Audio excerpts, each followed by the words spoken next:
Mon premier invité, Paul Barrett, est un vrai camaleon. Acteur, comédien, maître de cérémonie, coach de dirigeant et conférencier spécialisé dans l'impact, l'inspiration et la respiration transformatrice. Il va partager ses clés avec nous pour nous débrider et faire de nous des personnes impactantes et inspirantes. Vous êtes prêts? Paul, tu es rentré de la peau de nombreux personnages et surtout des rôles de méchants, alors que tous les gens qui te connaissent de ta vie personnelle savent que tu as un amour d'âme. Donc, aujourd'hui, tu fais des conférences et tu mets les autres en lumière. Qu'as-tu appris de toutes ces expériences devant et derrière la caméra?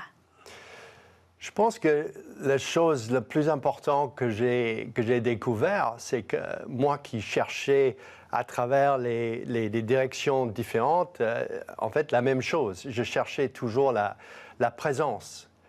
Et je cherchais ma présence. Donc, quand j'étais comédien, je jouais des rôles, mais en même temps, je cherchais ma présence à travers peut-être un personnage qui était soi-disant méchant. Mais en fait, on se rend compte qu'il n'y a pas de méchant. Il n'y a pas de méchant dans le monde, en fait. En tout cas, pour un comédien, parce qu'on doit l'incarner. Donc, si on le juge en tant que méchant, on ne peut pas le vivre, on ne peut pas l'incarner. Donc, on doit mettre à côté de soi son jugement de lui et on doit essayer de le comprendre. Et ça, je trouve, la chose la plus importante que la comédie et le fait de jouer m'a appris. C'est la compassion, en fait, pour l'autre. C'est le côté humain, aller chercher... Exactement, c'est le côté humain, c'est le côté qu'on est tous, on fait partie de l'humanité. Il y a un super film qui s'appelle Human, de Yann Arthus-Bertrand. Et la première ouverture du film, il y a un gangster noir de Los Angeles qui explique pourquoi il est en prison. Il a tué deux filles adolescentes. Et puis, tout d'un coup, il se fond en larmes parce qu'il parle du fait qu'une personne vienne une fois par semaine pour le pardonner. Et la personne qui vient, c'est la mère des deux fillettes qu'il a tuées. Et on voit ces grands larmes qui coulent sur ses joues. Et on voit cet énorme gangster, un homme très dur, devient un âme et un cœur complètement tendre et ouvert. Et il parle de qu'est-ce qu'il fait dans la prison maintenant. Il essaie d'aider les autres prisonniers à voir la vie différemment. Donc je pense qu'il n'y a pas de méchants. C'est Christ qui l'a dit, ils ne savent pas ce qu'ils font. Ça, c'est le mot pour moi qui m'a appris la comédie. Et voilà, et la présence après. Et en conférence, tu expliques aux grands dirigeants comment inspirer leurs équipes. Oui. Quelles sont les clés que tu leur partages? Je partage d'abord les clés que chacun est différent et chacun va inspirer d'une façon différente. Mais une chose, souvent j'ai remarqué, c'est que les gens qui inspirent ne savent pas qu'ils inspirent. Donc, il y a une espèce de conscientisation du fait qu'on peut inspirer sans le savoir. Donc, il faut ensuite creuser dans ces sources d'inspiration. Qu'est-ce qui nous inspire, nous? Parce que si on veut inspirer les autres, d'abord, il faut inspirer soi-même. D'abord, il faut être inspiré. Donc, il faut renouveler et chercher toutes les sources d'inspiration qui fait qu'on peut éventuellement inspirer les autres. Et ce travail sur les sources d'inspiration, en fait, c'est un travail de toute une vie. C'est un travail sur tes valeurs profondes.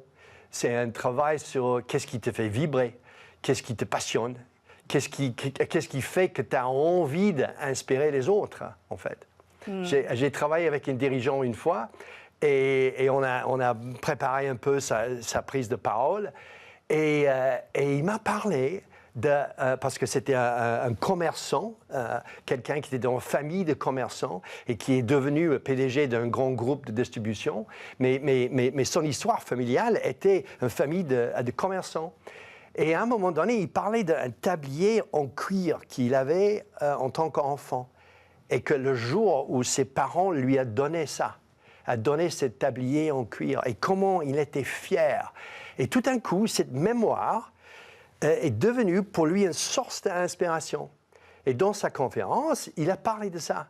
Il y avait 1000 personnes, il avait tout un plan stratégique qui était super intelligent et super puissant. Mais en fait, les gens se souvenaient de ça. Ils se souvenaient de cet tablier en cuir qu'il avait en tant qu'enfant. Donc, on voit que si on veut inspirer les autres, il faut être prêt à être un peu vulnérable, en fait. Être prêt à creuser dans sa vie réelle, dans sa vie personnelle, et être prêt à partager des petits moments. Peut-être pas tout, mais en tout cas des petits moments, de s'ouvrir vers l'auditoire. Et ça, c'est pas évident. Mais d'ailleurs, ça m'intéresse parce que, en fait, tu invites les dirigeants à être authentiques. Ouais. Mais dans un mode d'urgence, de stress et tout ça, comment arriver à garder son âme? Mais oui, mais je pense que c'est le problème pour tout le monde.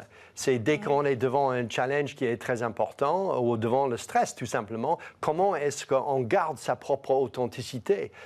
Et c'est une problématique qu'on voit dans toutes les histoires mythiques.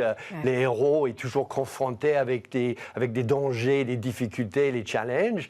Et on va voir, est-ce que Indiana Jones va garder son audace? Est-ce qu'il va garder son authenticité, etc. Et c'est toujours un point d'interrogation. Donc, le stress, le challenge, la seule façon que moi j'ai, en tout cas, pour armer les gens que je coach contre ça, c'est de jouer un peu avec, d'être un peu flexible par rapport à ça, comme les arts martiaux. Ça veut dire d'accepter ce qui t'arrive, en fait. Donc, en fait, ça veut dire lâcher prise. Oui, il y a une notion de lâcher prise dans le sens que tu acceptes ce qui t'arrive en ce moment. Si tu as peur, par exemple, tu acceptes ta peur, tu luttes pas contre, mais que tu vas utiliser ensuite, tu vas la canaliser et tu vas utiliser pour potentiellement inspirer les uns et les autres. Donc ça veut dire qu'en fait, on doit exprimer publiquement. Non, pas forcément. Tu n'as pas besoin de mettre une étiquette là-dessus. Tu n'as pas besoin de dire « Oh, vous savez, monsieur, mesdames, j'ai peur ». Tu n'as pas besoin de dire ça. Tu as besoin simplement de le sentir, de le vivre avec, de ne pas essayer de te débarrasser de ça. Parce que beaucoup de gens, et moi j'ai fait pendant des années cette erreur-là, c'est qu'on veut se débarrasser du stress. On veut pas le sentir. Et en fait, c'est une erreur. C'est une erreur parce qu'on n'a pas été éduqué émotionnellement. En fait, c'était le premier pas de l'éducation émotionnelle. En fait, c'est d'accueillir les émotions. C'est en tout cas, c'est d'essayer d'être en harmonie avec, même si c'est la peur ou la tristesse ou la colère ou quelque chose qui nous dérange. C'est d'abord l'accueillir, conscientiser et ensuite le transformer, canaliser et l'utiliser. Parce que c'est de l'énergie émotionnelle à la fin du compte. D'accord. Génial. Paul, merci beaucoup de ce temps. C'était vraiment très, très intéressant.